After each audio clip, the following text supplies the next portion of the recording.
જૂનાગઢ જિલ્લાના મરમટ ગામે રાજ્યપાલ આચાર્ય દેવવ્રતના અધ્યક્ષસ્થાને જિલ્લા વહીવટીતંત્ર દ્વારા પ્રાકૃતિક કૃષિ પરિસંવાદ યોજાયો હતો। રાજ્યપાલ આચાર્ય દેવવ્રતજીના અધ્યક્ષસ્થાને જૂનાગઢ જિલ્લાના માણાવદર તાલુકાના મરમટ ગામે પ્રાકૃતિક કૃષિ પરિસંવાદ યોજાયો હતો, જેમાં ખેડૂતોને સંબોધતા રાજ્યપાલે કહ્યું હતું કે જંગલમાં ફળદ્રુપતાનો જે નિયમ લાગુ પડે છે તે જ નિયમ ખેતીમાં લાગુ પડે તેનું નામ પ્રાકૃતિક ખેતી છે। રાજ્યપાલે ઉમેર્યું હતું કે જમીનને બંજર બનતા અને લોકોને વિવિધ જીવલેણ રોગોથી બચાવવા માટે કોઈ ઉપાય હોય તો પ્રાકૃતિક ખેતી છે।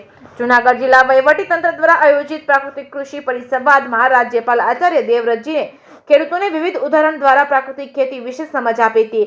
રાજ્યપાલે રાસાયણિક ખેતીને માનવ જીવન અને પર્યાવરણને કઈ રીતે નુકસાન કરે તે વિવિધ દ્રષ્ટાંત દ્વારા સમજાવ્યું હતું। જૈવિક ખેતી અને પ્રાકૃતિક ખેતી વચ્ચેનો ભેદ સ્પષ્ટ કર્યો હતો।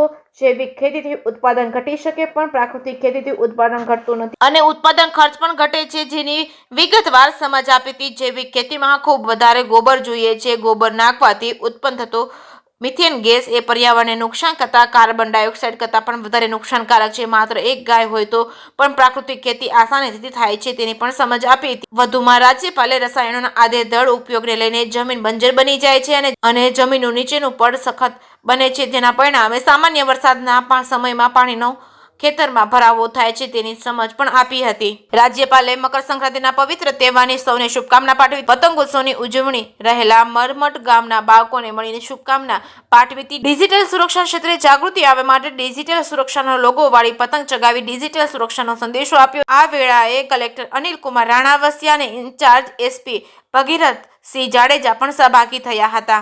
રાજ્યપાલ આચાર્ય દેવવ્રતજીએ પ્રાકૃતિક કૃષિના વિવિધ ઉત્પાદનોના સ્ટોલનું નિરીક્ષણ કરી પ્રાકૃતિક કૃષિ કરતા ખેડૂતો સાથે સંવાદ કર્યો હતો।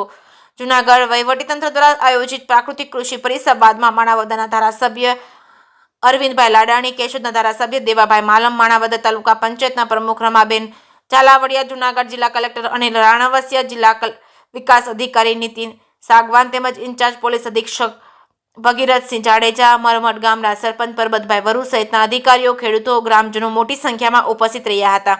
જે કે સિંહ ગુજરાતી સાથે રાજુ પંડ્યા, કેશોદ।